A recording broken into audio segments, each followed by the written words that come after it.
Hey, what's going on, everyone? Welcome to the Over the Cap podcast. It's September 16th, 2023, and this is Jason Fitzgerald. You can find me on Twitter at Jason underscore OTC. I'm sorry, X. We've got to get rid of the Twitter part on that one, don't I? Or you can always email me, jason at overthecap.com. Late night tonight, around 11 o'clock, we're starting this one. Joined by Nellie the Bunny. Nellie, we have anything here? No? You're just content to hang out once again, so... Good on Nelly for being here once again for this. Beer of the evening tonight, we've got the Sam Adams Jacko Pumpkin Ale. Let me see if I can get that on the little camera there, if you're interested in trying that one.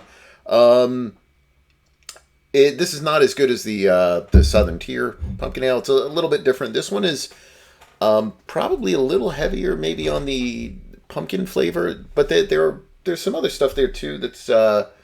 and maybe some like a nutmeg flavor, something like that. So it's not bad. Just not as good as the one from last week. Certainly not as good also as the Dogfish Head, pumpkin one. But not a bad one. Not a bad one to to give a try to. Jacob had his second football game today. Exciting times. They did a little bit better this week. Still didn't win the game, but that's okay.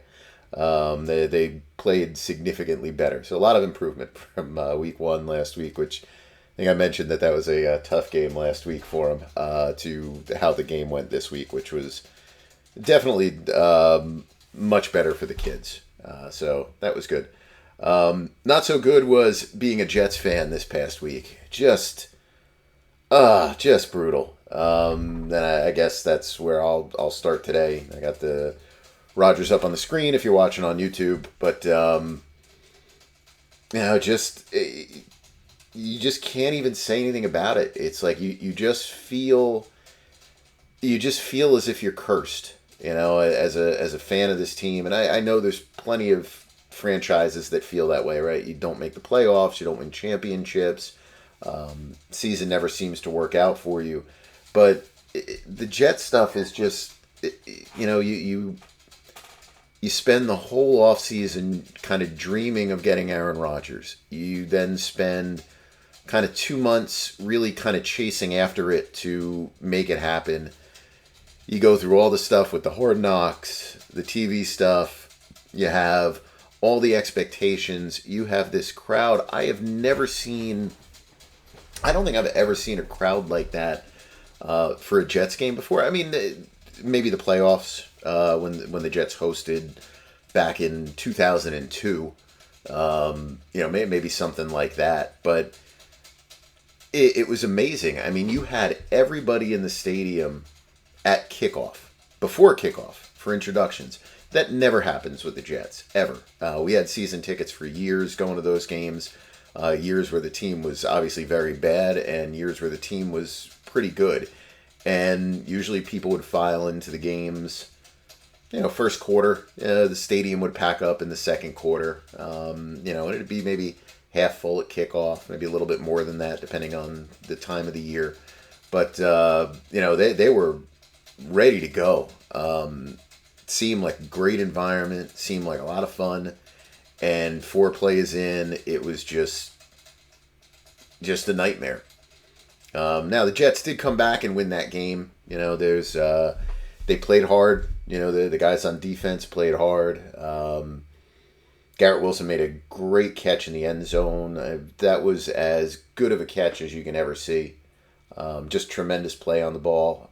Love listening to him after the game, too. If you happen to catch his interview, I think it was on ESPN that I watched his interview on there. No, it was probably NBC still, where they had him on. And just pretty humble about the whole thing and, everything that he expects to do. And, no craziness of, I practice that all the time. It was just, I'm trying to make a play on the football, and do something with it. And it was a spectacular catch. Josh Allen was awful for Buffalo. It was very reminiscent of the Bills game last year against the Jets. It was a game that, I know people get upset when you hear this, but it's a game the Bills lost more than anything else.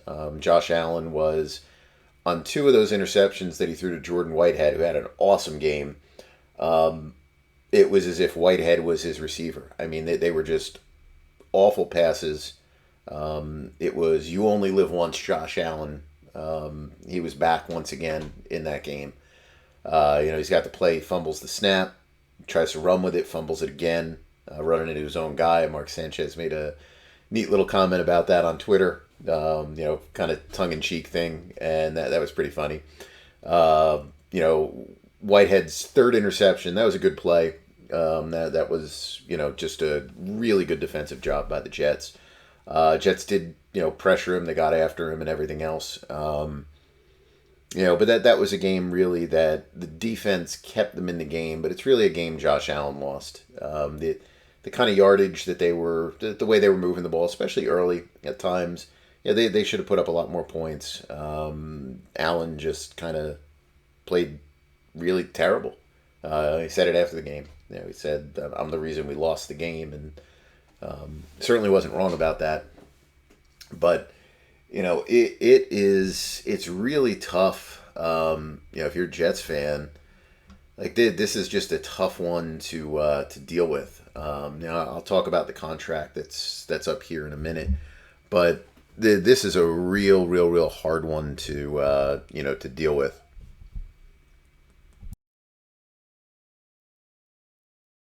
It's You're basically right back where you were last year. I mean, the only difference at all is that a couple of the young guys from last year are going to have an extra year of experience.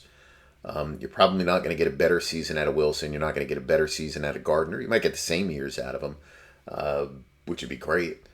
You're probably not going to get better than that. Spot where you might get better, Johnson, he's got a new year, second year, so and he had a sack I think in the game, but it was just a gut punch. You're back out there now with Zach Wilson, and I don't know what you can really expect there. The Jets can say everything they want. The head coach, coming out and saying he's awesome and saying this is our guy, this is what we're gonna do, this is who we're gonna stick with. I understand it. Understand why you're saying that stuff, and for a couple of weeks you certainly have to do that. But you have to have this kid now have this kind of miracle turnaround of a career. Everybody likes to point to the Josh Allen year three. It's a rarity that you see that kind of breakout from someone who is relatively inept in the first 2 years, to somehow becoming a above average, dangerous quarterback, out there. And certainly in game one, Wilson didn't look it. There was no awesome play. I mean, that's just, I get it. The confidence that you're trying to do there. And you talk about him being humbled last year and being humbled with the team chasing Aaron Rodgers. But, you put on such a full court press over Aaron Rodgers. I mean, it's hard to come back and say that, you've got all this faith in the world in Zach Wilson, and you thought he was in a good position anyway, with the team, because obviously, you're not going after Aaron Rodgers the way you do if you had any thought that Zach Wilson could be a competent NFL quarterback. So I don't know. You can say it, but it's just lip service. Nobody's going to believe it until something possibly changes on the field. And I mean, you watched him play. I mean, they were calling a game as if they didn't have a quarterback. That's basically what they were doing. The couple of times he had the ball in his hands. I mean, it's an adventure every play. Wherever the ball goes, you watch him taking 20-step drops. I mean, he's just, backpedal, pass rush comes, and he just takes off going in the wrong direction. There were a couple times I thought he was going to take giant sacks. He did throw the ball away, so that was at least a positive. And you see people calling for him to be a game manager, calling for the Jets to make him a game manager. I think at this point, what you have to do is you have to let the kid sink or swim. I don't think his skill set really has anything to do with being a game manager in the NFL.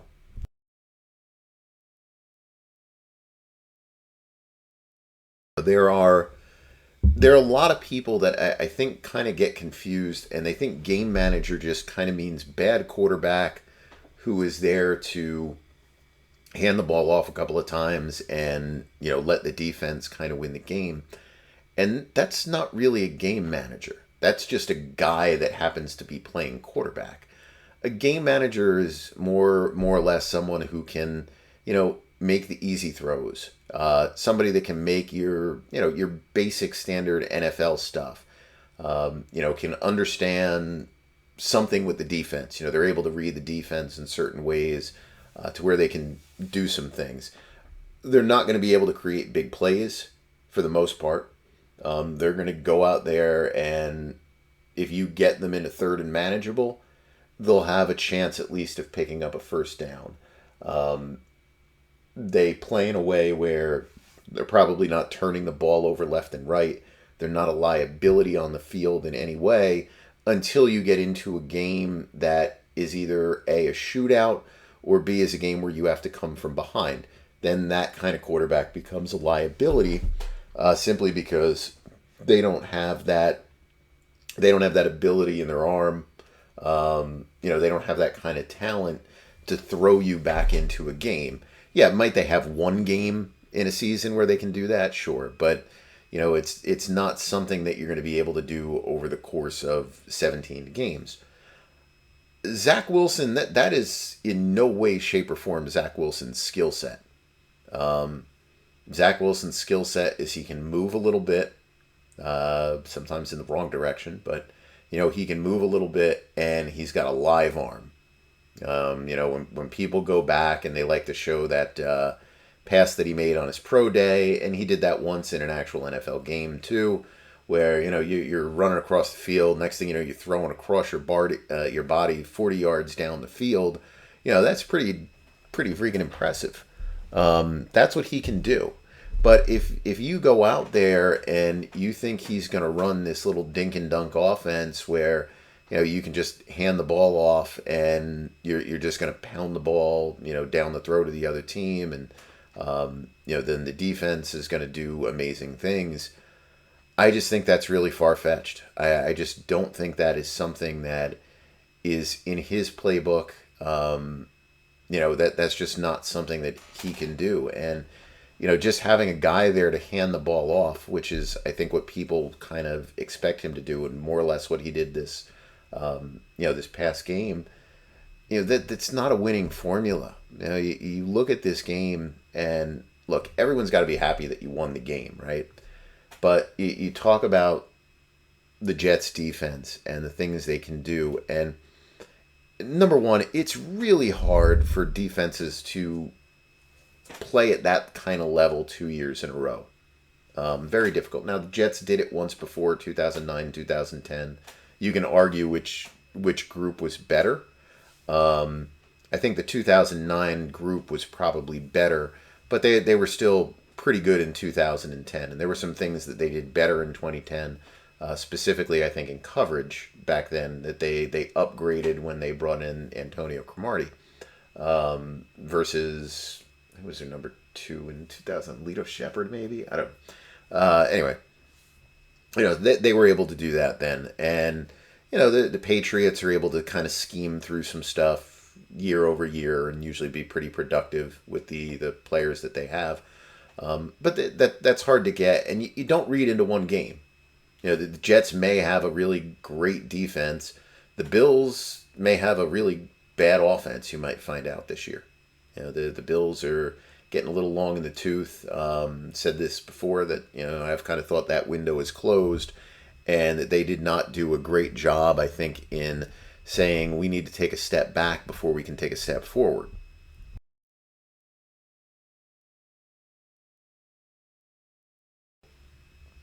I don't think that the Buffalo Bills are necessarily going to be as good as we think. So, and this applies to all teams in the NFL. You wait really until week 3, week 4 at this point now to really start to get a feel for these teams. But anyway, even if we assume that the Jets defense is fantastic, look at what happened in the game this week. and I don't know why I was saying NBC before. No, everything was ESPN. I'm getting mixed up with the Sunday night, Monday night stuff.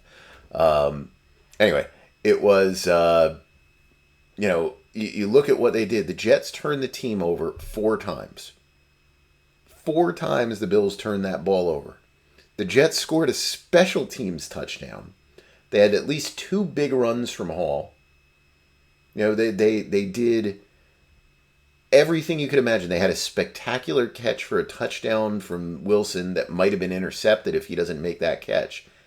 And the Jets went into overtime, which is where they got the special teams touchdown, and they won by 6 points.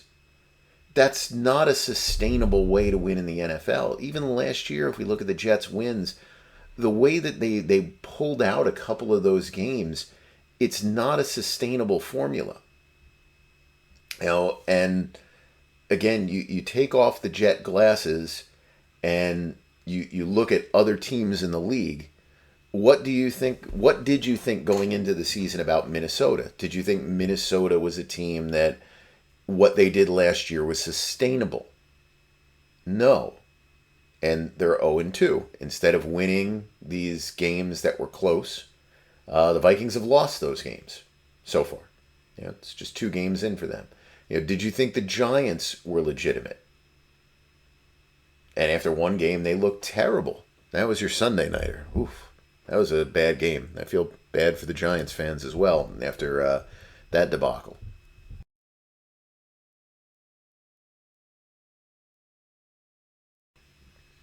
It's not really a way to go out there and play, to expect those same kind of balls to break in your direction 2 years in a row.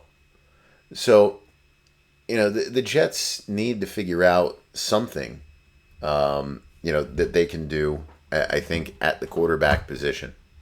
Now, I'm not saying you don't give Wilson a shot. I think Wilson is a player that you have to give a shot to. But I'm not certain. Let's check this here. But I'm not certain that there's much anything else out there. I'm just taking a look to see if they did anything today, but no, it's just Tim Boyle looks like promoted to backup. Now it's one of these things where people start making these, pie in the sky dream name. Oh, you're going to bring in Matt Stafford. You're going to bring in this guy. Even when you go to some of these other teams, why would another team give you their backup quarterback? Because if they lose their quarterback, then they'd find themselves in the same situation you're in right now. So you're not going to get a backup quarterback from a team, at least not right now. Maybe you can pull somebody if a team completely falls apart. Would Minnesota trade Kirk Cousins, and would Kirk Cousins agree to it? I mean, possible. Tennessee and Ryan Tannehill, I would think that one is much more likely. It's a ridiculous amount of money you would have invested in the quarterback, but I mean, maybe that's an opportunity. But more realistically, you're looking at bringing in someone like a, Colt McCoy, Carson Wentz. I wouldn't touch Matt Ryan. I wouldn't really want to touch Carson Wentz either, but beggars can't be choosers, right? You're just taking a guy that can play at the NFL level, who happens to be available. And I understand they don't want to bring in someone that can maybe be looked at as competition for Wilson, but you have to bring somebody in that's there for insurance. And, the best case scenario is Wilson plays great, but you have to be prepared for the fact that he may look just like he did last year. Alienate half the team, alienate the fan base with his play, have attitude and everything else. And then you've got nobody to turn to. And even if things go well for Wilson, Wilson has also been a little bit injury prone in his short NFL career. So, who knows how he's going to last, and he probably won't for the season.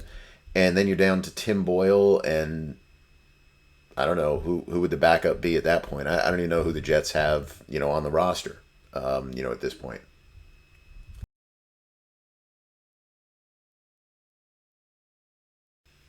I think that you've got to bring somebody in. You have him here to learn, try to learn the system a little bit, ride the bench for a couple of weeks. You see what Wilson can do for 3 weeks. Luckily you've got one win already, so you can drop a couple of games. But what you can't do if you're the Jets is go into this and go, okay, Zach Wilson is our guy, and we're going to go with him. We're going to go with him. We're going to go with him. Have him go 0-3 and look terrible, or even 1-2 and look terrible, and you still don't have a quarterback on your roster.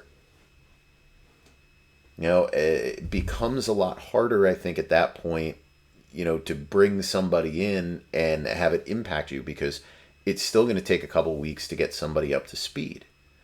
Even if you trade for somebody then at the deadline, a couple weeks kind of lost to the Wilson experiment, you're losing out on a lot, and there's no guarantee you're going to be able to get that trade. So I don't know why the Jets really haven't been more proactive in doing that, unless I've missed something. But I think you can bring one of those guys in.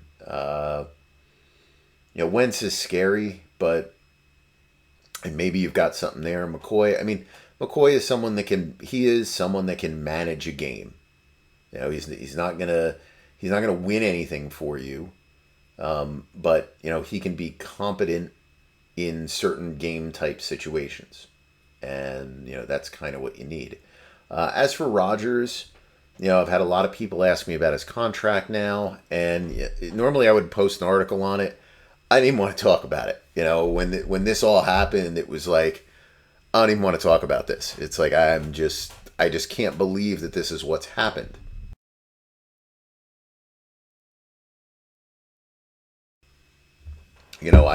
I was just didn't even touch it. I'll let somebody else do it. But week removed, we can kind of look at it. So, Rodgers' salary for next year is guaranteed.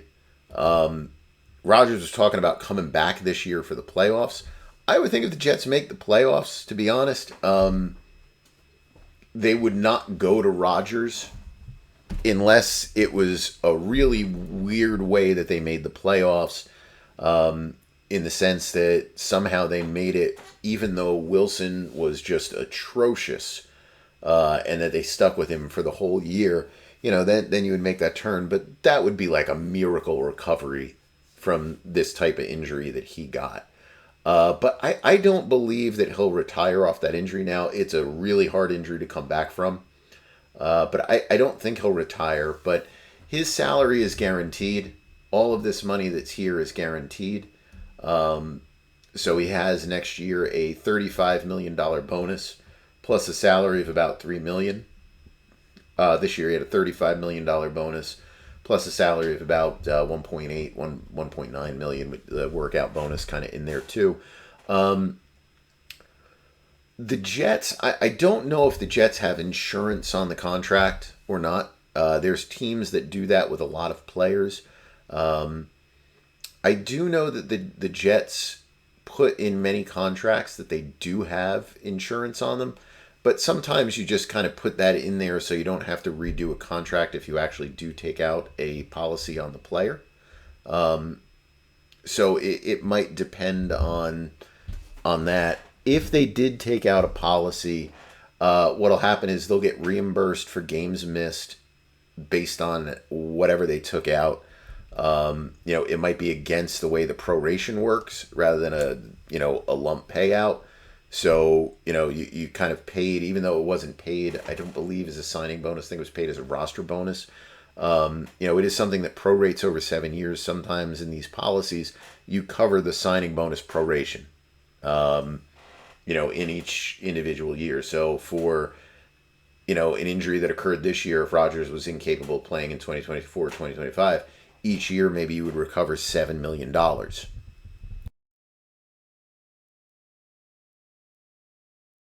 That you get back on those policies, basically you'll get credits for it, and this number here will drop down based on how much money you got back. It's as if the signing bonus would get revalued every year. But again, his is a little different because it's a roster bonus. But I don't even know if they definitely had a policy for him or not. If Rodgers were to retire, the dead money next year would be 28 million. So the reason that it's lower than, what it would show here is they would not owe him this money, and you wouldn't pay out that extra 35 million. So all these 14s would drop down to 7 million. This 7 million would drop to zero. So you'd have 28 million in cap charges to deal with. Most likely they would, I think, just take the hit all at once. I'm not going to get into the fact that I don't know if things go really bad this year. Who knows what's going to happen with the head coach, general manager, in that case. I could see a situation, though, where you're just kind of like, it's 28 million. Let's just get it over with and just take it all at once. But if he was going to retire, and let's say that all happened, he would redo his contract again, and the Jets would basically have a cap charge next year of about $8 million during free agency, $7 million thereafter, and then they would defer $21 million to 2025. Now, because Rodgers' salary is guaranteed next year, that gives him even more incentive to probably want to come back and play. So obviously you're going to pick that up. So at that point, then the main numbers kick in, which would be the dead money here, which is you'd have to deal with $49 million in 2025, depending on where he goes.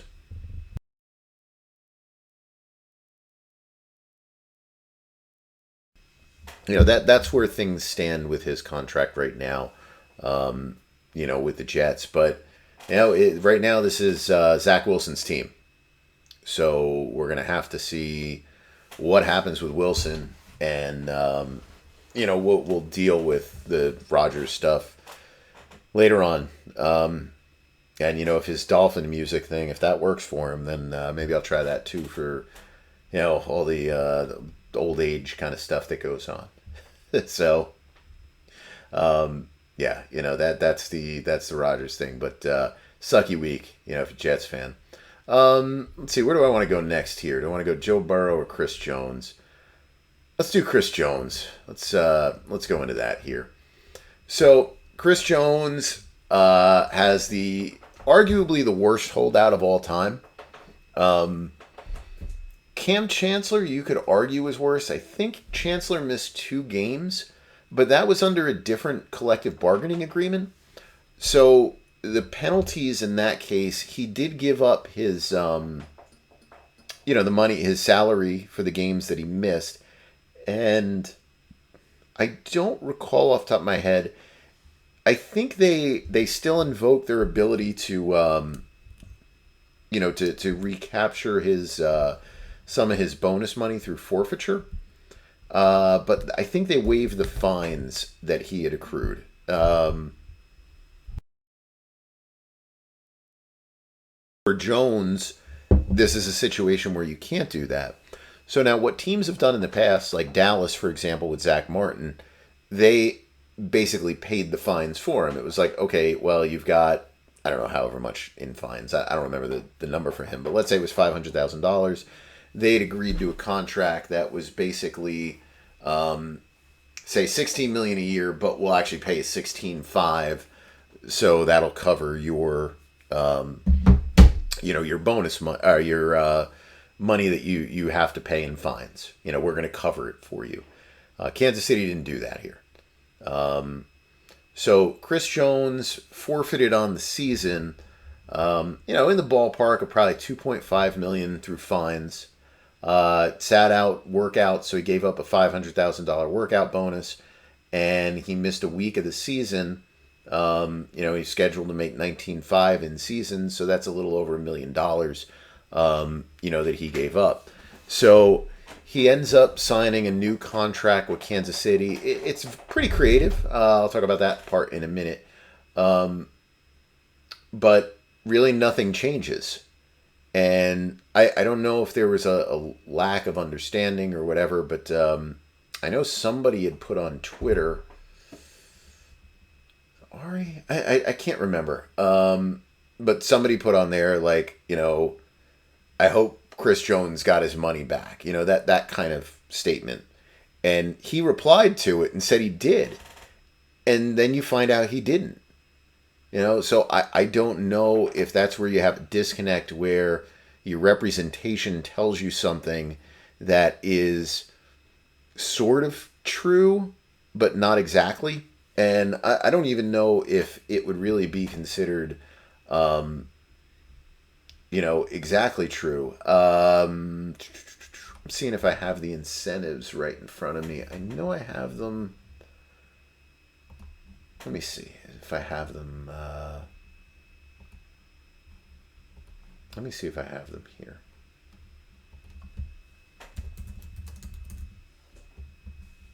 Let me see. Chris Jones. Incentives. Yeah, here we go. So the incentives that he got that would cover most of what he lost. So just so you know, this 10 sacks was already there. What you've got here is he'll get $1 million if he plays 35% of the snaps. He'll get another $1 million if he plays 50% of the snaps. So that comes close to covering his fines. Not completely, but it should come close to that. But you're signing a contract at the same time that you just saw Aaron Rodgers go down 4 plays into the season. That's kind of a tough time to be like, oh, well, these are a lock. It's never a lock. You never know what can happen. The league is very unforgiving in that manner.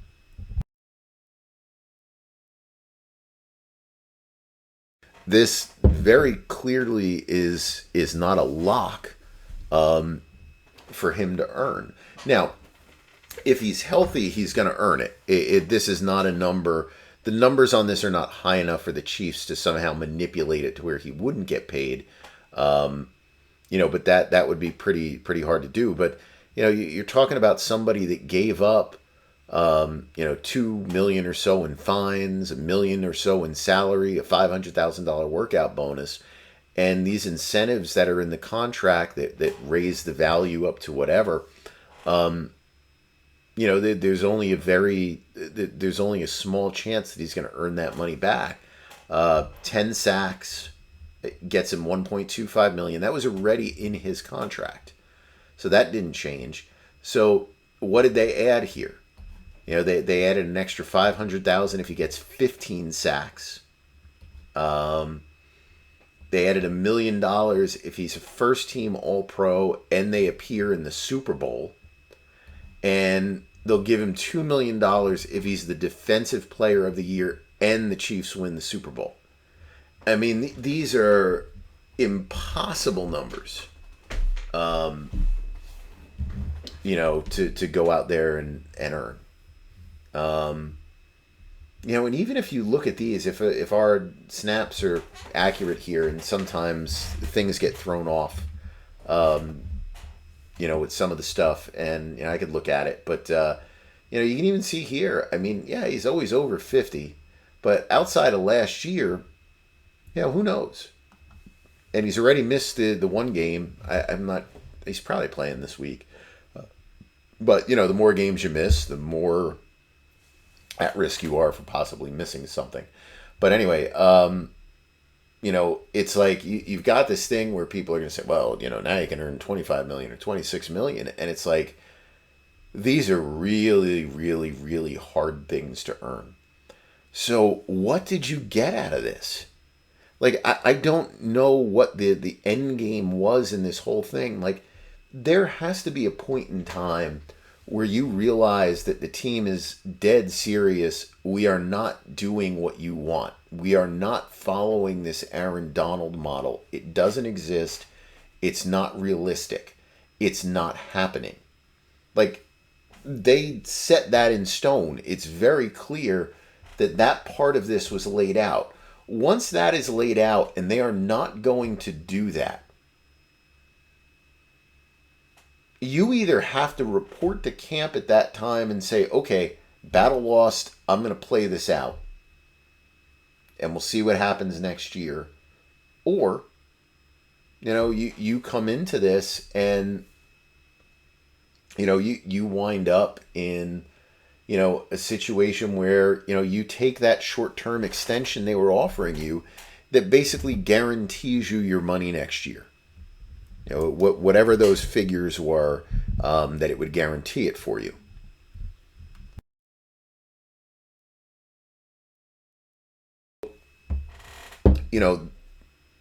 They didn't do that. They carried this into the regular season, and you got nothing out of it. This is a way worse deal than what would have come if you just said, okay, I'll take the extension that you're offering. That's a good deal. Now, I'm not saying that they had to take that exact extension, but you could have worked off those numbers. If the reported numbers are like 27.5, you probably could have gotten them to 28.5, 29 in terms of new money, on 2 years, and they were looking to guarantee most of it.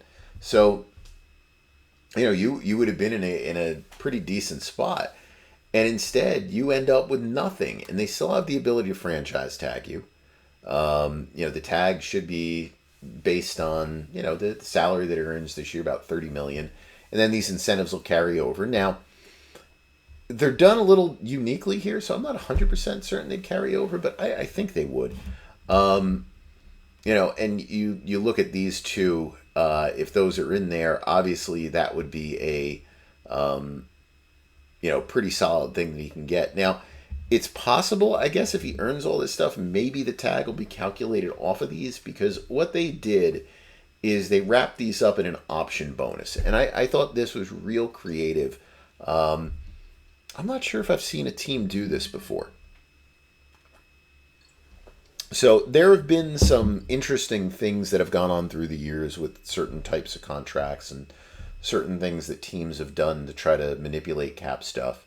And the Chiefs did something pretty unique a couple of years ago when they'd signed Darrelle Revis, where they basically came up with a guaranteed roster bonus for the following year that was an incentivized roster bonus. And the reason for that was Revis had offsets on his Jets contract, and any money that he would have earned basically would have gone back to the Jets.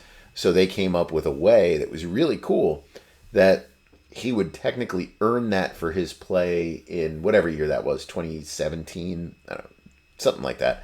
But he wouldn't get paid it until 2018. And that would get around the offset, even though the earnings came prior year. So in this case, what they needed to do was come up with a unique way, to keep these incentives from hitting the cap. So I had somehow my timeline got filled with something where a bunch of people were saying that any incentive signed in season is automatically considered not likely to be earned. Now, you just think about that. How ridiculous would that be? If that was the case. You could go out there and you could go sign Tom Brady, and you could say, all right, we'll give you a contract for the minimum of $1.165 million, but if you throw for 1 yard, you get $40 million.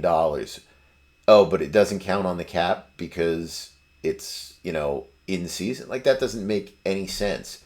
Like, it just doesn't even pass the smell test.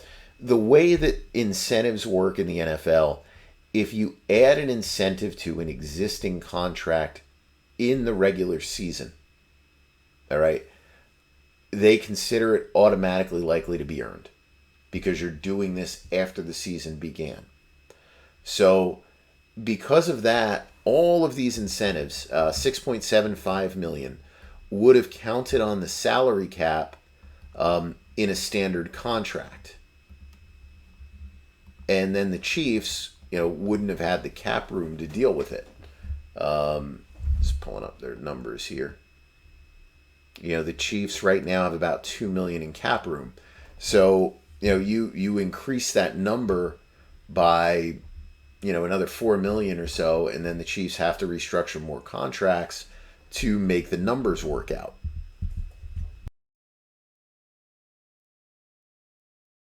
What they ended up doing was these are kind of tricks that were done really going back to 2010 when you're looking at old rookie contracts and when you're looking at when that CBA expired and some of the different rules that they had in place, you had to get creative to do certain things. And some of those rules actually popped up at the end of this past CBA as well. And so what you do in this case, they threw an option bonus in his contract that would be due in like February or something like that, for like $100, because it's got to have some kind of financial value. And you have to pick up something, so you're picking up these random void years here in like 2028. You're opting into something that automatically voids, at the end of league year. But what that allowed them to do was have this option bonus that's incentivized. So it's $100 at its base value, but if he plays 30% of the time, it'll be $1 million, $1,100,000. If he plays the 50%, then it escalates to $2 million plus the $100 there, and that's how it works. So instead of the 675 all taken here, what you're doing is you're taking the 675 and you're dividing it over 5 years. So it's still considered likely to be earned, as far as I know, and you prorate those costs. Now, why am I showing his cap number is only $80 in 2024 when obviously you see all these numbers?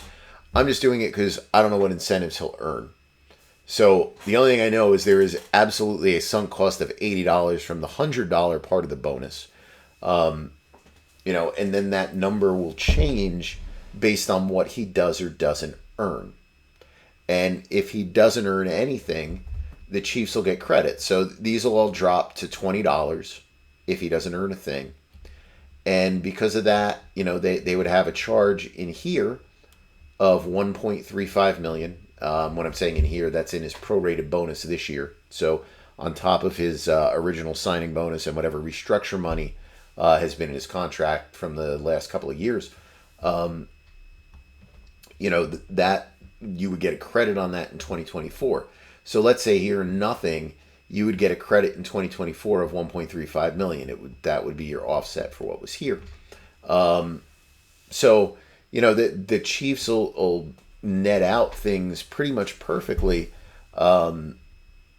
with the way they did this contract. So I thought that was pretty unique. I thought it was just a really cool way to approach it. I can't think of another deal that was like that.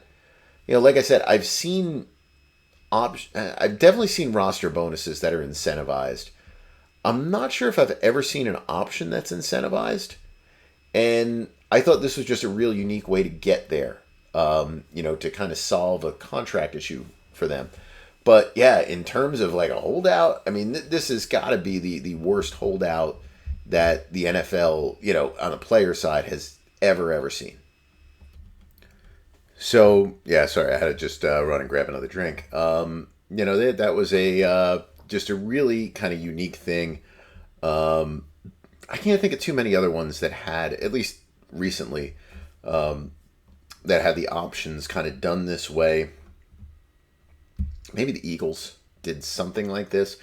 I know, like with Carson Wentz, it was probably done that way, but that was very different. That was not hiding cap charges in a given year, which this was. I thought this was just a cool way to kind of manipulate, some numbers there.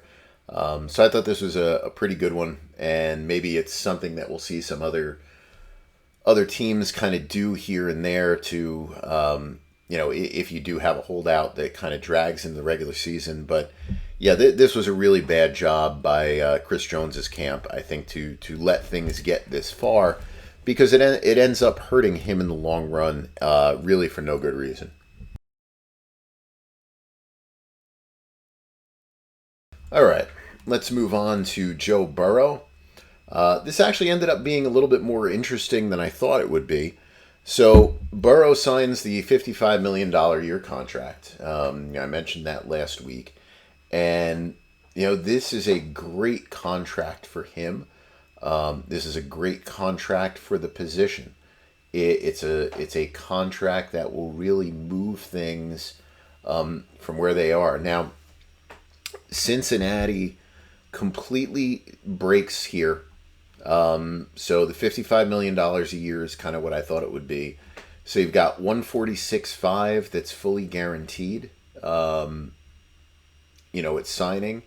And then you've got, how much? 219 guaranteed for injury, I think it is. Let's see.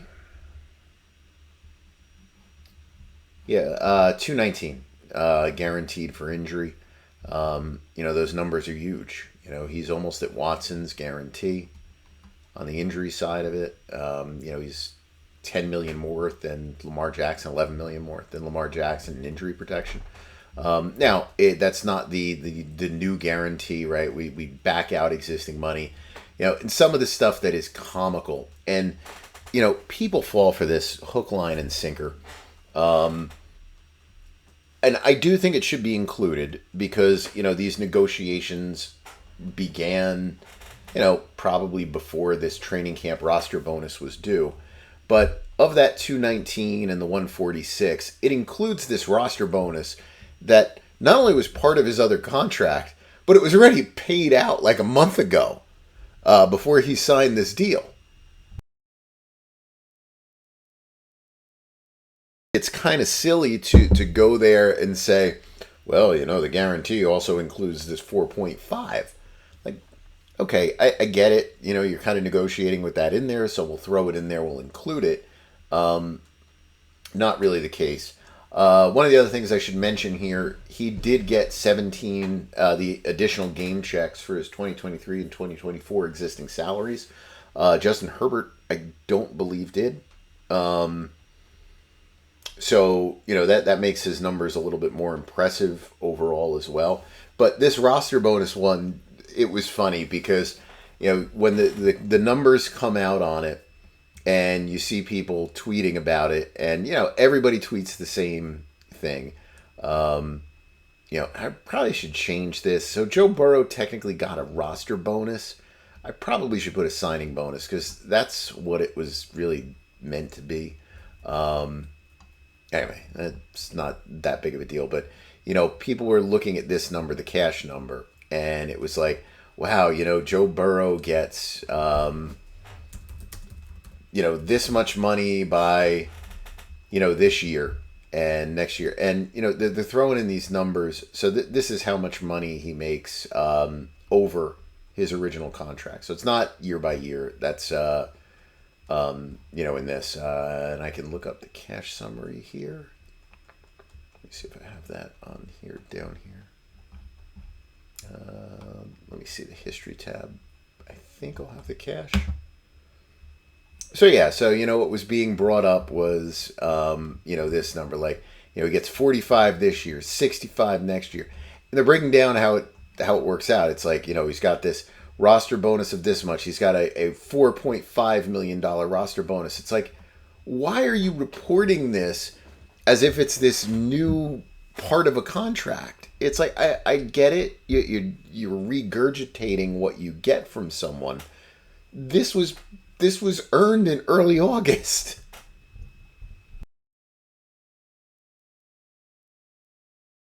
Anyway, I just find that kind of funny. But in terms of everything else, I mean, this is just a massive contract. And, not even getting to the whole part of the Bengals breaking from their norms with stuff. Look at how this deal compares to Herbert's deal, which was the top of the market deal. And very clearly Herbert should have waited, and this was smart on the Chargers. Because, people were asking me about this contract. And talking about structure. And, I was talking about backloading and front loading. And this is clearly a front loaded contract. People get a little confused with that because the cap numbers often run in an opposite direction. And, they're saying how this was really good for the Bengals. This was the Bengals really getting taken completely through. People were asking me about, why did they do this? Why did they do that? And did they do it for this reason? Did they do it for that reason? And the way I look at it is I think Cincinnati went into this probably with a legitimate offer on the table, not like playing any kind of crazy games. A legitimate offer that was very high in cash and very low on guarantees. And that's exactly what they've done in the past with pretty much all their players.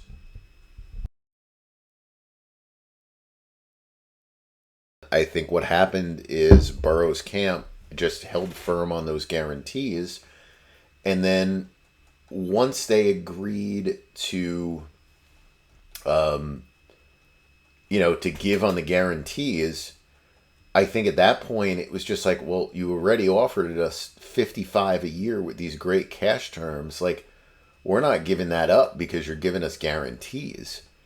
Like that was kind of the way that it felt to me. Like, there are trade-offs sometimes where you will guarantee, as a team, you'll guarantee more money, and in return you'll modify the, kind of the cash expectations on a contract. Clearly this didn't happen here. And when you get into it, I don't really get wrapped up in the guarantees for the quarterbacks, but the cash flows, to me, this is game changer kind of stuff, because you look at these increases over the next 2 years. Herbert earns $40 million over his original contract. Burrow earns $76.2 million, over it through the end of year one. So the first new year of the contract, which means when he completes 2025, he'll have earned $111.46 million of his $275 million contract. Isn't that what it is? $275. Herbert will have earned $100 million, which is nothing obviously to laugh at, but this is a significant jump up. Second year, Herbert's at 124, 146.7. Huge numbers. Now we've got 183.9 to 160. This is through 3 years. This is like a massive differential. When you think about it, this is $61 million a year, versus just your standard, not standard, but your basic, something that's in line, with his contract value at 52.5. Now the numbers then begin to come closer, because what they did is they front loaded the cash, and the contract gets cheaper on the back end for Cincinnati. So in the year 4, he's at $224.46 million, and Herbert's at $212. Year 5, we pull a little bit closer, $275 to $262.5. So, and don't worry about these. There's just void years in there. That's why those numbers are all there. So,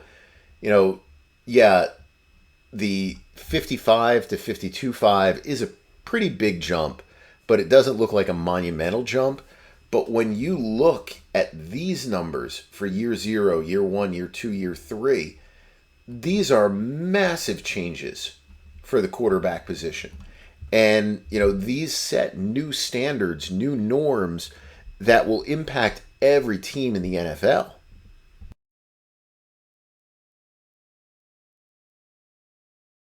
These numbers are not going to change. The next time when Trevor Lawrence is looking for an extension, assuming he plays well, this is the numbers that he's going to work off of. He's going to look to get to, say, 57 with this same kind of structure. Where you're going to look at over the existing years, an extra $80 million, 115 through year 1, 150 through year 2, 185 through year 3. You're probably 187 through year 3. You're constantly building on that. And this is such a big jump. It's not these little incremental, like, well, we're going to be a little bit better than the last guy.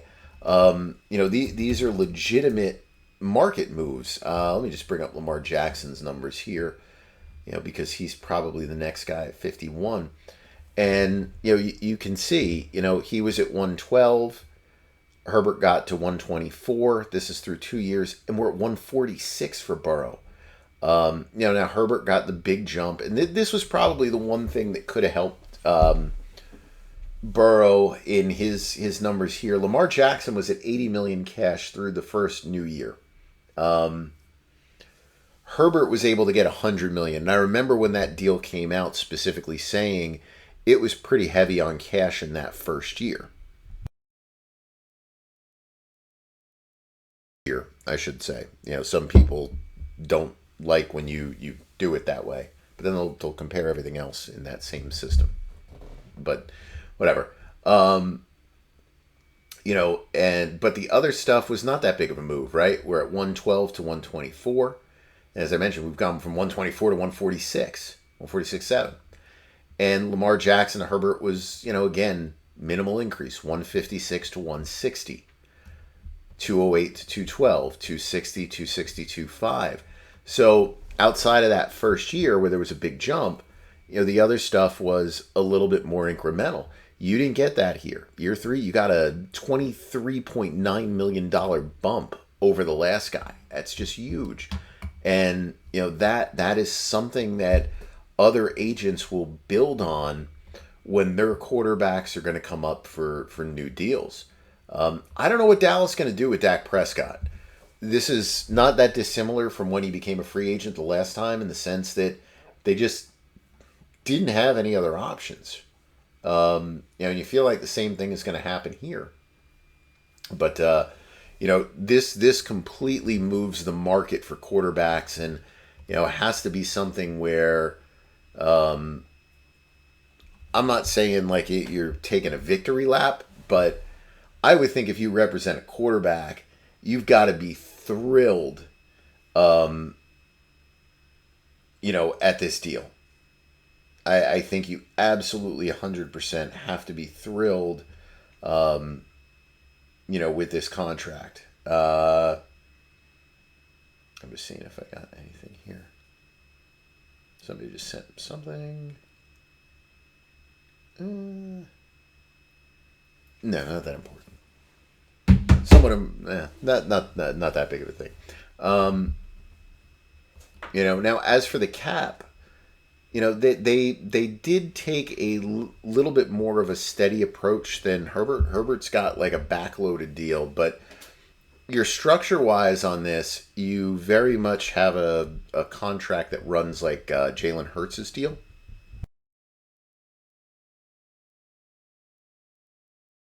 This contract has is multiple option bonuses in it.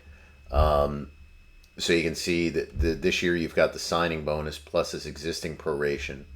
You've got another option in this year.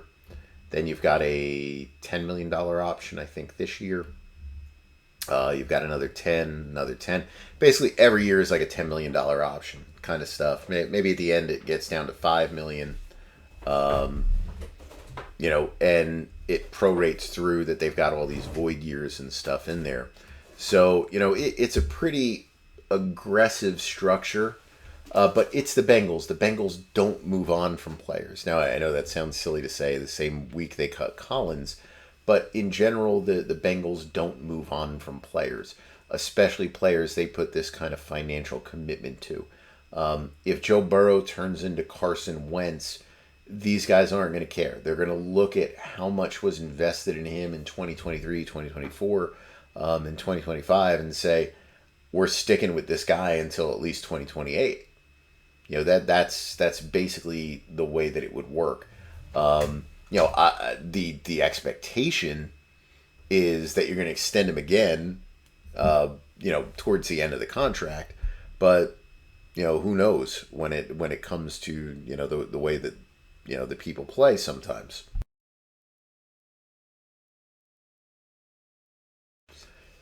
I didn't really get a lot of questions about this contract in particular, about out years and everything else, but just know that these guarantees all kick in. So in other words, this salary is guaranteed here, right?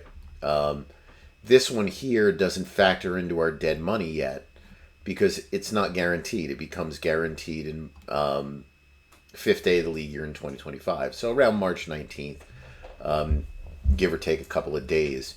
In 2025, his 2026 salary is guaranteed. So, that increases this dead money, from 57 to 93, I think, because this bonus will move over here as well. So I think 93. So, from that perspective, 2028 is probably your first year you'd be looking at doing anything, but I don't think any of that'll happen. I think they took a reasonable charges here. They'll be net negative over the first 2 years of the deal based on where they were on the original contract, but I don't think that's really that bad of a thing. And then you will steady on the cap charges, 46, 48, 52, 53, 57.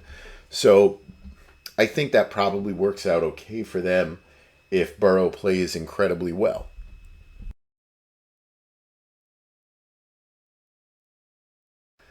So I think that I think the structure on this is decent, but it's very aggressive from a cash perspective. For Cincinnati. But as long as he plays well, I think they'll be okay. Certainly, they'll be okay with their cap structure because they're not going to be worried about having to release him, trade him, move on the way that the Wentzes and the Goffs of the world kind of found themselves in that position. So I thought that was really a terrific contract for him. Minor note on the salary cap stuff, I did update all the 2024 numbers to contain some type of carryover estimates in there. This is all snapshot in time, so these things are going to change. But you can see the teams that right now are in pretty rough shape with the cap for next year: the Saints, Chargers, Dolphins, Bills, Broncos, Cowboys, Browns, Steelers, 49ers, Seahawks. I think those are the teams you can look at with their under $20 million in cap space. From the Cowboys down, those teams are probably over the cap for next year. Those are your teams that are going to have to do some things to create cap room. Now, obviously they will. But, just on its face value, that's where it's at. Teams that have a lot of cap room next year: Patriots around 122 million, Bears 111, Commanders 94, Titans 91, Texans 88. Now, I'm going with a pretty bullish approach to the cap. I'm saying it's going to jump to 256. It could be lower. Obviously, that decreases everyone's cap room. But again, I think it's still those teams that I mentioned before. I don't think it'd fall by so much that the teams that have 30 million in projected room are somehow gonna fall under and be considered to be over the cap at some point. I don't think that will happen to them. As for week one, if you just look at some of the teams in terms of the cap room here, I'll just run through some of these teams. 49ers had a great week. They were all over the Steelers. Steelers don't typically play well in week one, but they were all over them. I saw a lot of that game. I saw a lot of the Browns game. Browns were dominant defensively. They didn't do much on offense. You've got to be worried about Deshaun Watson right now. And I know we don't read too much into these early games, but you got to be worried about him. Arizona gave it a shot. Vikings, they're 0-2 now. They've, just basically the things that they did last year that they somehow won, they're losing this year, which would be pretty much expected. Cincinnati was terrible week one. They just got dominated by Cleveland. Their offense couldn't do anything. Not much there. Raiders, whatever. You find a way, and they were able to do their stuff. Lions, that was that Thursday game. Packers all over the Bears. That was a pretty dominant performance. You had the Seahawks, Jets. I mentioned before, Bears were terrible. Titans, Cowboys. Let me actually bring up the valuation tables for some of the players here. Give me a second. Let me look those up.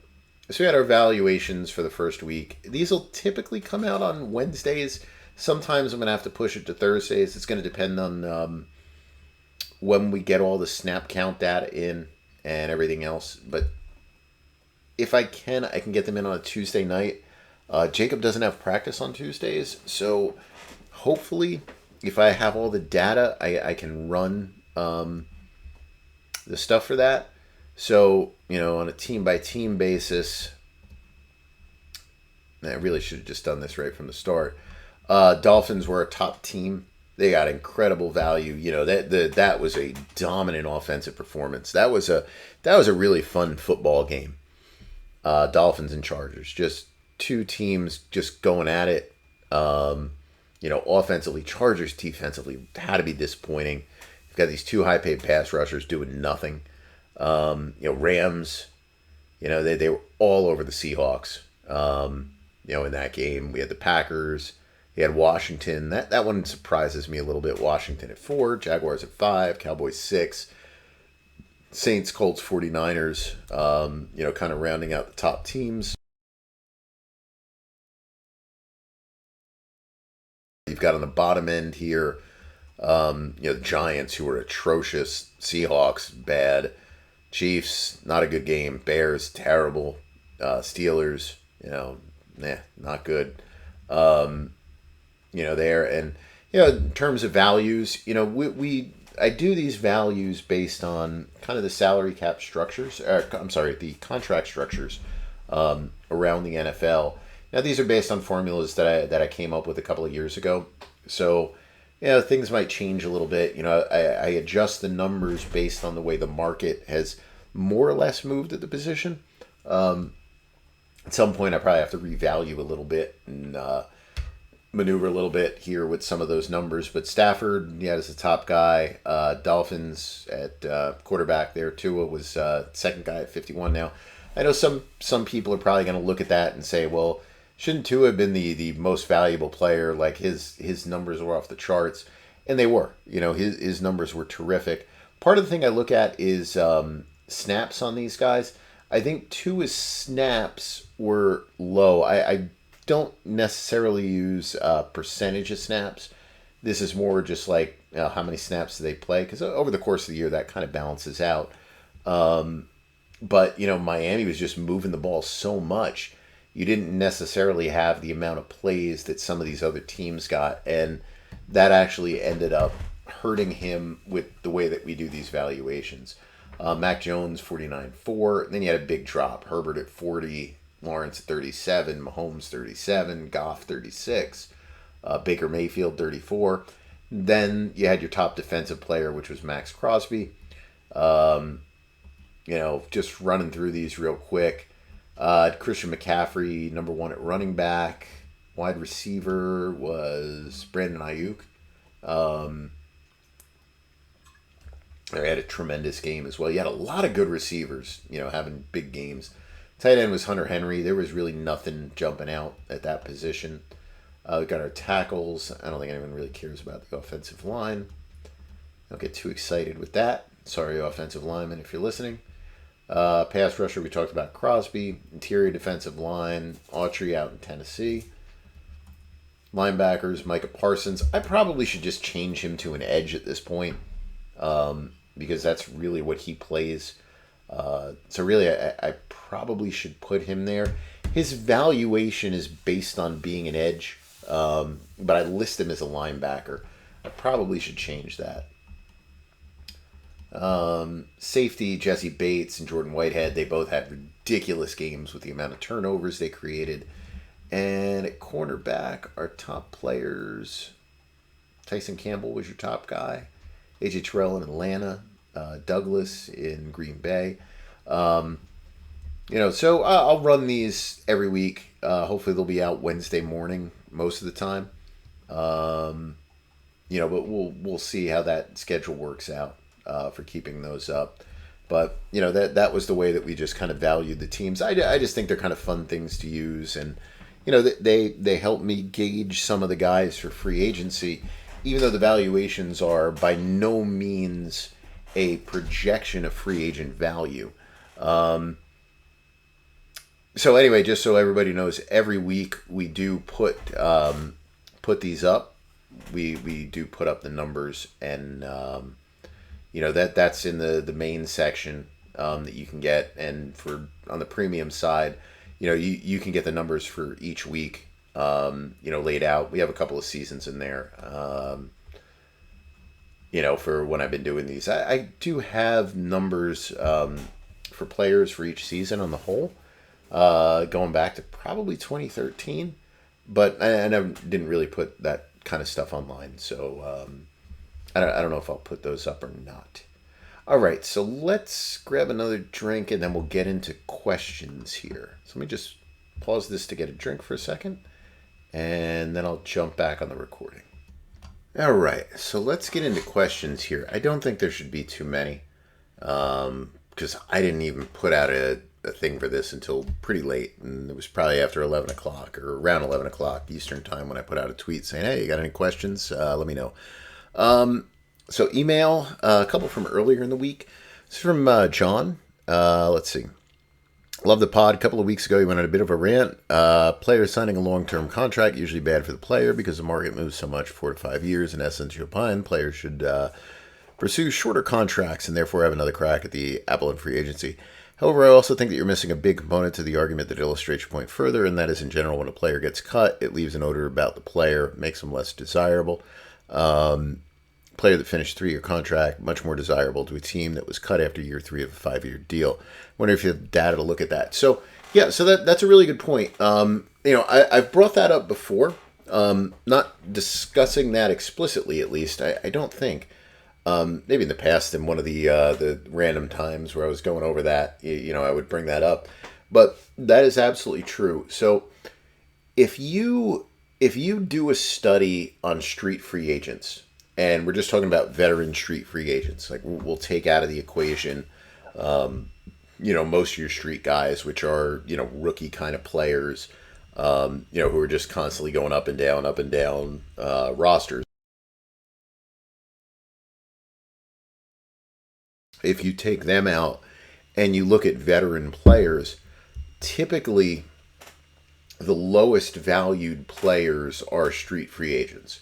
So a lot of times, like when I do some of the stuff, maybe that I occasionally do in the premium stuff, when I have time to put out some of the different studies of players here and there. But usually when I do consulting things, I usually break the market down into tiers, depending on how many players. It's going to be 4 tiers or 5 tiers. And when you get down into the salary structures of, your tier 4, tier 5, it's almost all street free agents, all players who have been cut from a prior contract. When you look at your tier 1, tier 2, tier 3, very rarely do you ever find a street free agent in there. Once in a while you do. Once in a while there will be a player who was released, or had his tender withdrawn or something like that, that actually does go out and sign a pretty big contract. But for the most part, when you're cut, it's absolutely true. Teams look negatively at you. They do not look positively on you at all. Around the league, there's a consideration like, okay, you were cut from a team. There's probably not going to be a big market for you. And it absolutely does. There is absolutely much more that's gained from hitting free agency off of a 3-year expired contract versus a player probably being the same level of player who was cut from what you mentioned there as a 5-year deal. Find the specific data to back that up. I think you probably could. And I think one of the things that you can do when you look at that is take a look at a couple of these street free agents who go out there and do sign those 1-year. They're not really prove-it contracts. I mean, really what they are is I need to stay in the NFL kind of contracts. But you can see for the guys who play well, and sometimes playing well is really just playing just as they did on the last contract they were at, just with a lot lower expectations. They come back and they sign a contract that's significantly more, or at least more, than when they were a player that was just coming off of being terminated. The other things too. I mean, in that same regard, which maybe helps the true free agents. True free agents hit free agency all at the same time, right? All in March. You might be one of these players who gets cut, but you're not getting cut until later in March. You're not getting cut until April. Maybe the team tries to get a pay cut with you. So you end up a little bit later in the process. But yeah, it's true. The divorce from the team becomes very public with the release and why the player is released. And once the player is gone, the people who talk about the team, begin to talk very negatively on that player.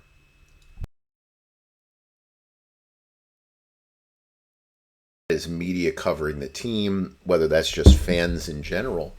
As a Jets fan, I'll just say, Elijah Moore. And, when Elijah Moore is on the Jets, it's all about, he showed so much. Of course, he's angry he's not getting the ball. He's a competitor. He showed so much promise as a rookie. He did so well. The Jets need to get him involved. The offensive coordinator sucks. He's just not doing a good job with it. Finally, he moves off to Cleveland, and the opinion that comes out from the people talking about the team, not so much people covering the team. I don't know how much they really did on that at all. But, the people that talk about the team, fans of the team and everything else, you're coming out and you're basically now saying, yeah, he's not that big of a part of the offense. Like, it's not that big of a deal to lose him. Having that pick to help get Aaron Rodgers, way more valuable than having Elijah Moore. You become very negative. And the same thing happens in front offices. The kind of conversations that happen a lot of times there is no different than the conversations that you and I have on this podcast. It's no different. It carries more weight because these are the guys making decisions for a team. But, those types of conversations are, pretty universal.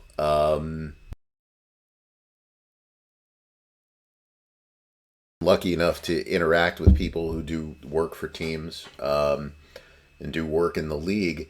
I always find it, kind of funny that, when you sit there and you talk football with someone, for me, my own little, niche of football, which is kind of salary cap and contracts. But when you do that, it's like you just have whatever kind of conversations with people. You can just fit right in seamlessly without any kind of issue. And it's all the same kind of stuff that you say. And you can debate about, certain things. Most of the time, it's more pleasant conversations. But, it's just a pretty normal way that I think people look at things. And it's absolutely true. As a fan, you look at a player who's been cut as like a bad player. And as a team, you kind of look at that the same way. And it's funny, just another thing in that regard. So Whitehead had that great game for the Jets, right? See the defensive coordinator coming out, and he's like, hey, we said it, he was a Pro Bowl level player last year if he just would have held on to a couple of those picks. And, we love him so much, and, he's such a big part. And it's like, you hear that, it's like, man, if I'm Jordan Whitehead, if I'm his agent, I'd be like, then why did you make me take a pay cut? Why did I take a $2 million pay cut if you're telling me I was a Pro Bowl level player? Why did you go out and trade for another safety? Like, it's just, but it's the heat of the moment kind of stuff. He was not great last year. He was okay. And week one, he was great. And it's like, everything is wonderful there. All right. Here's a question from Joe. What would you as a Jets fan give up in a trade for Kirk Cousins? How feasible is it for both teams salary cap wise? The Jets can't bring in another guy at like $35 million. Cap wise, let's take a look here. Let's look at Kirk.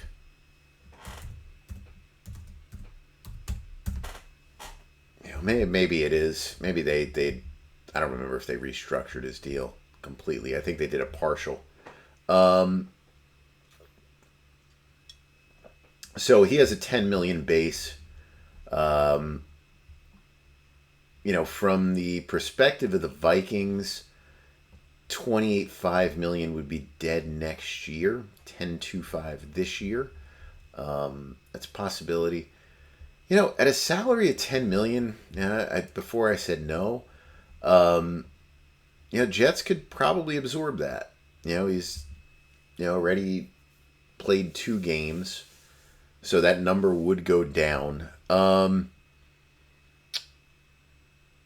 He could win with the Jets. It's the same concept. Like he wouldn't pull you anywhere. He would, and it would just be the 1 year.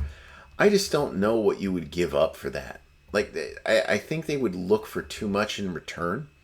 I don't believe the Jets can trade their number 1 next year because the Packers still could technically get it, even though there's no actual way they can. So I think the Jets are kind of locked into that.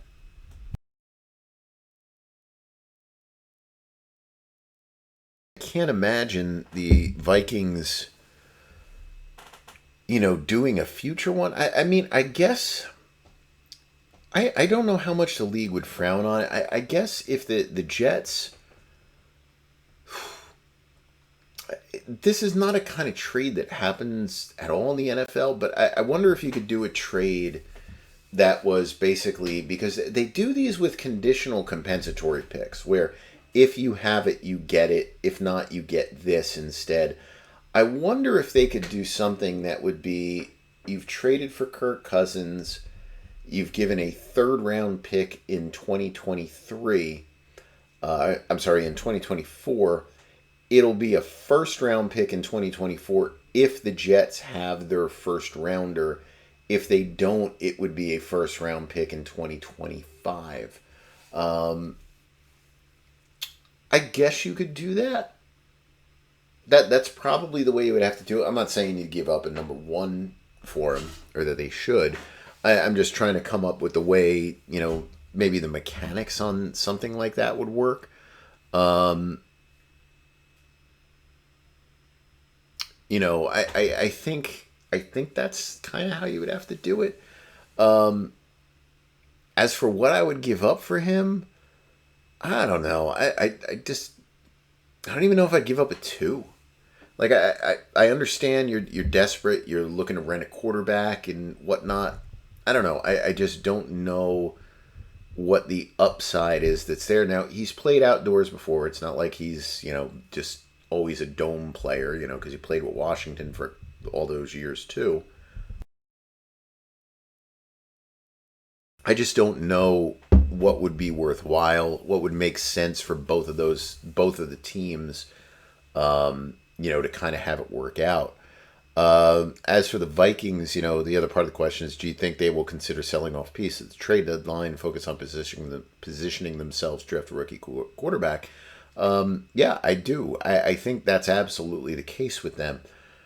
I think the question is, and I do not know what kind of chaos this would create within the fan base of Minnesota. I know this is going to sound crazy, but the logical trade guy with Minnesota is Justin Jefferson. I'm on the record saying he should be the first legitimate $30 million a year non-quarterback offensive player. Absolutely, I think that's the case. Nothing. But I don't know. It's a tough one. You bring in a rookie quarterback, and you do want to have receivers there, obviously, for him. And Justin Jefferson's the best in the NFL. But the way those receiver curves work, too, it's the question of, are you wasting the years of Justin Jefferson by having the rookie quarterback? I don't know the answer to that question. They were, talking about Mike Evans the other week. Mike Evans is 1,000-yard receiver for like 10 years. Could that happen with Justin Jefferson? Absolutely, it might happen. But, I think if there's a guy that you're looking at as a, sell-off pieces player, you almost feel like that's the guy. that you would do that with to try to position yourself to get the quarterback. But it's not an easy thing to do, and it's very hard to manipulate. It's not like basketball. It's hard to manipulate the results in games, and it's not the easiest to manipulate draft position.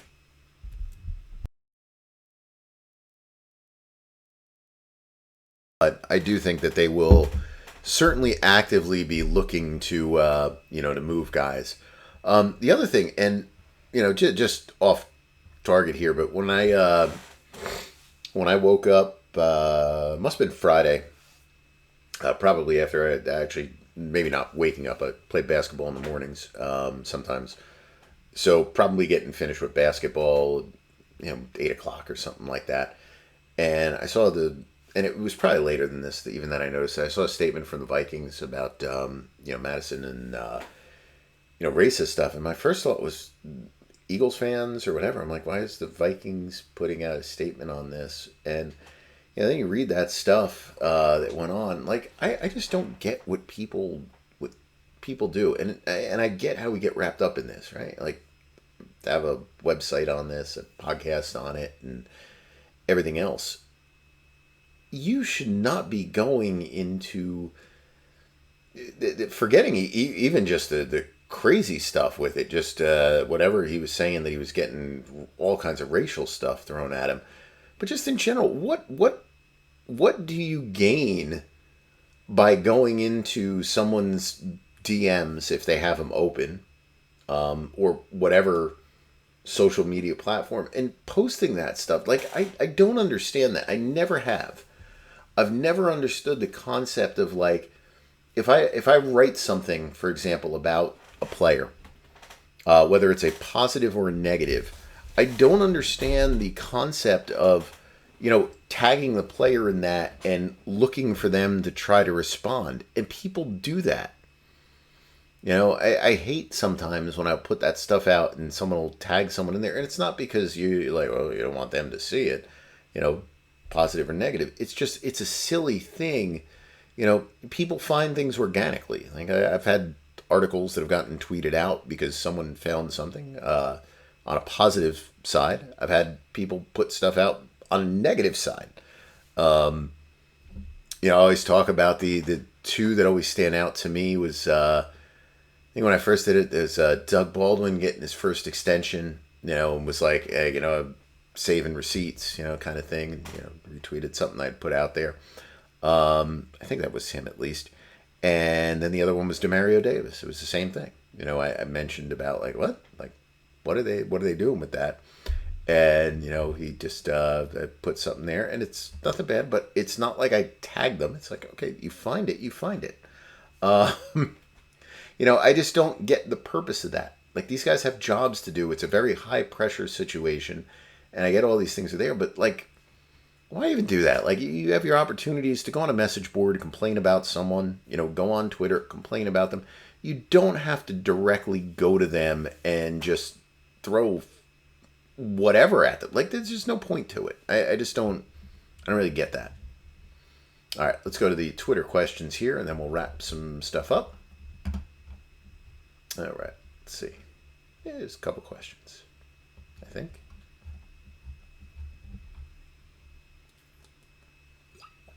Alex, does Rodgers' injury save any money towards the cap? Until we find out if there's some kind of specific insurance policy, the answer is no. And it doesn't save any money on the cap this year. It would be next year that you might get some kind of credits and or reduction of his signing bonus money. Jason Stark, what do the Jets do at quarterback? I don't know. I'll take $1 million to play for him. Whatever the minimum is, I'll take my $750. No, I don't know. I thought they should have signed, Wentz or McCoy this week. That type of player. I don't think this is a situation you can wait and say, well, let's see if we can trade for Kirk Cousins. Let's see if we can trade for Ryan Tannehill. And I don't know. I think it looks worse if Wilson goes out and has an awful game against Dallas this week and then you sign a quarterback. I'd rather it just be that you sign someone then and you're just like, well, we know we need a backup. But that's just my gut feeling on it is they should have signed someone to get used to being on the team the next couple of weeks, and then you kind of evaluate where things are after a couple of games.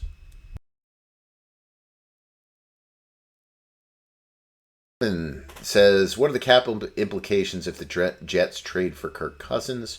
So, Cousins is basically $10 million over the course of the year. So you divide that by 18, to come up with a number. So, just, roughly, $500,000 a week in salary. So right now you'd be on the hook for about $9 million if you traded for him. And, each week it's going to get smaller and smaller. So that's probably about, what the numbers would be this week. And just take off of that like 500 grand per week. Jones saga seems over for now, but what's next for the Chiefs and Jones given no long-term deal in your opinion? This is from MB3. I think you just wait to see how the season goes. My assumption is if he plays incredibly well again, they will franchise tag him and they will make an effort to make an extension at that point, to make a contract offer for probably 3 years. And then the ball will be in his court as to whether or not he accepts that or decides to go in a different direction, and just play on the tag and hold out until the regular season starts. If he doesn't play like he did last year, I do think they'll let him walk. I think if Chris Jones plays at the level that he played in all the other years, which is still a pretty good level, I think they would let him walk given his age and the salary expectations and everything else. I think they would let him walk, and they'll take whatever compensatory pick that they would get in the process. Let's see. This is from Mark. Any reason why we have special rules for June 1? Why not make all transactions in the league year treated the same? So the main reason for that is basically because you have to carry an off-season roster of 90 players. And some of those players are going to get signing bonuses. Some of those players are going to have salary guarantees, but mainly signing bonuses when we're talking about June 1. And you make changes to your roster. And you have to cut players, right? You've got to cut players in order to function. If you have a good rookie and that rookie deserves to make the team over a veteran, sometimes you don't have the ability to release that veteran player if all of the salary cap money accelerated into this year. So really what it is, it's to allow teams to get their roster down to a certain level once the preseason starts, and still comply with the salary cap. Now, I think the June 1 date is okay. I think they could probably move that date up, actually a little bit. I think that would make things a little easier. But, I think the different things that maybe I would look for, and it's not really a June 1 thing, it's more about, like, what counts in the... Like, there's no reason to have 51 players count instead of 53. Like, that, to me, is kind of a waste. But for the June 1 thing, it's just so teams can make moves pretty much with the veteran players without it destroying their cap.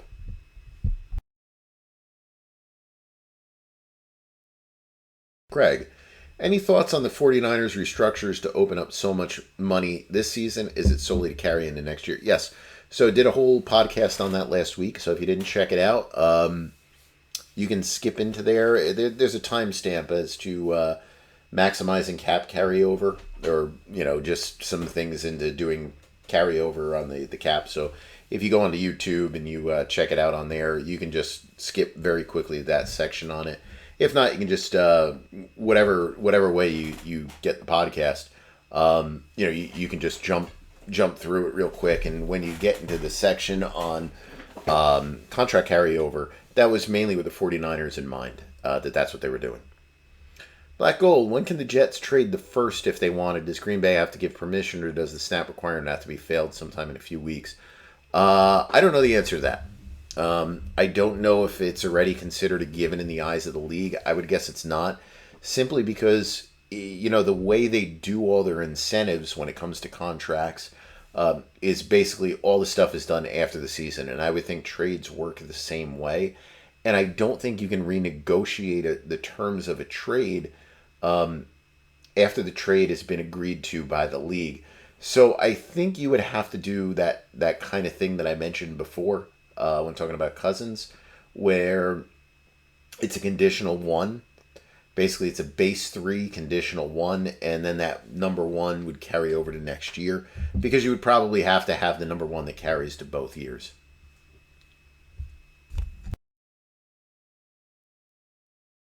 As a question here, what options do the Raiders have for terminating Chandler Jones's contract?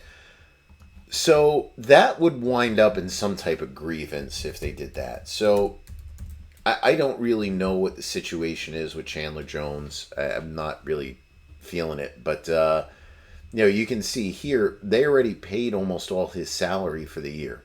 So his base is 1165. He's got these other numbers. This 8.5 roster bonus, but this was converted to a signing bonus. 748 per game. That's fine. And the 252 is fine. But a lot of this other stuff was converted.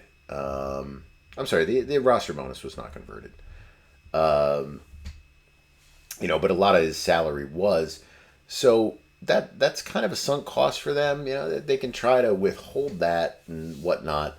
But, I mean, if you cut him, he's going to have 12-3 dead next year, which you're probably going to have no matter what. So, I don't think they really have much in the way of an option to recover money.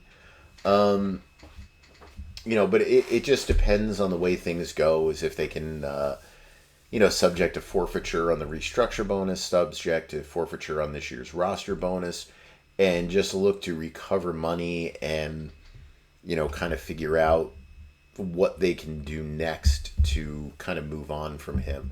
But yeah, it's probably not a great situation. Davey, can I have a little money? Not from me. But ask anyone else. They might help you out there. Whiskey Bravo. How do you foresee the NFL salary cap moving forward? The new TV streaming deals are going to have a big impact. Are teams already posturing for this and how they manage the cap? Maybe to some extent. And the only thing that gives me a little bit of pause about my projection on the salary cap next year is you do see a couple of teams really trying to maximize what they bring over to next year. But my assumption is, the salary cap should go up by a pretty good amount. I think one of the problems is that what we're seeing now is still impacted by COVID. As crazy as that sounds, typically where we would be right now is probably a baseline of, let's see, we were at 198 in 2020. You probably would have been in the 230s right now. You go back to the way the last TV deals came in. You went from a flat cap to, a raise of, I think it was like 15 million the first year, and then like 10 million each year thereafter. And I think the same thing will happen. I think it'll be a pretty steady increase. It's just a question of how much it increases in the first year, because of COVID and because of it. Like how can they ease it in to where you don't get this giant bounce right up front? The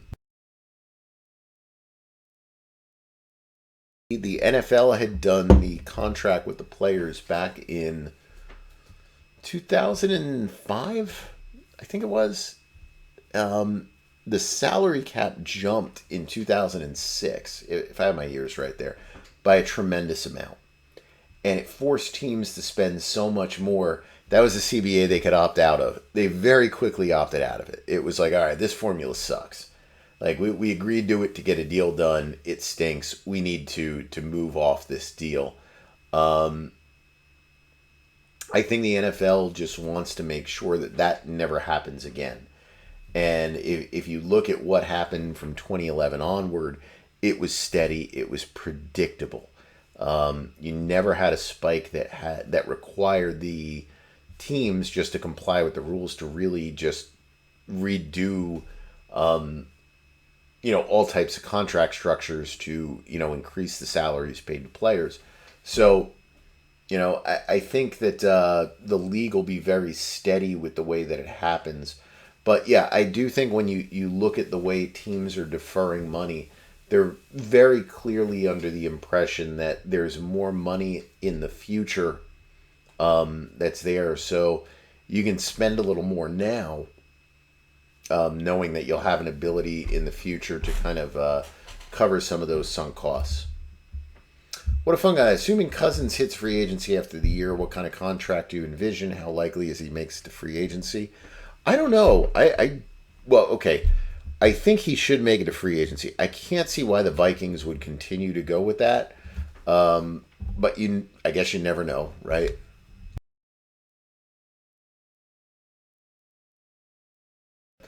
I don't know. I almost feel like if he goes to free agency, it would probably be similar to like a Derek Carr kind of contract.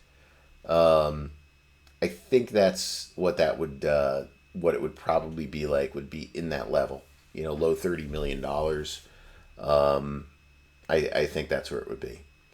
Brian, so want to go any Jets games now? Oh, come on, man. Don't dig the knife in deeper. Um, Probably still won't be going to any Jets games. If it was cheap enough and it wasn't supposed to be freezing cold, and for some reason my son was like, I really want to go to a Jets game. Trust me, he's not going to be asking about that this year.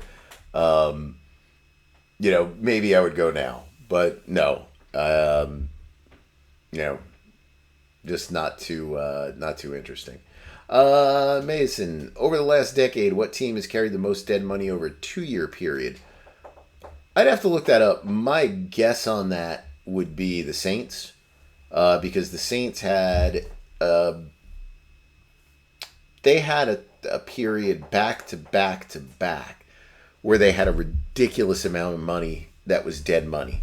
It was like in those 3 years they totaled an entire season's salary cap and dead money. So I think it would be those two. Certainly as a percentage of the cap, it would have to be that team like 2 times over. Um, but I off the top of my head, I don't know exactly what, but I think that would be that.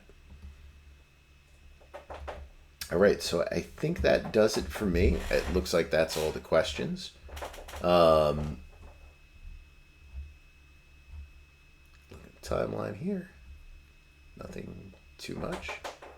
So anyway, yeah, that should cover pretty much all the questions for this week. So hopefully I'll be back next week. We'll see. I think Jacob once again has an early football game, and this time we don't have stuff planned for later in the day that I know of. So hopefully I'll be able to come back next week. We'll do another podcast. Hopefully the Jets will find a way to pull something out in Dallas. I'm sure you won't be listening to this until after that game is done anyway. But I guess we'll see. But everybody have a great week. Hopefully all your teams win tomorrow, unless you are a Cowboys fan. I hope your team loses. Uh, so everybody have a great week, and I will talk to you all again soon.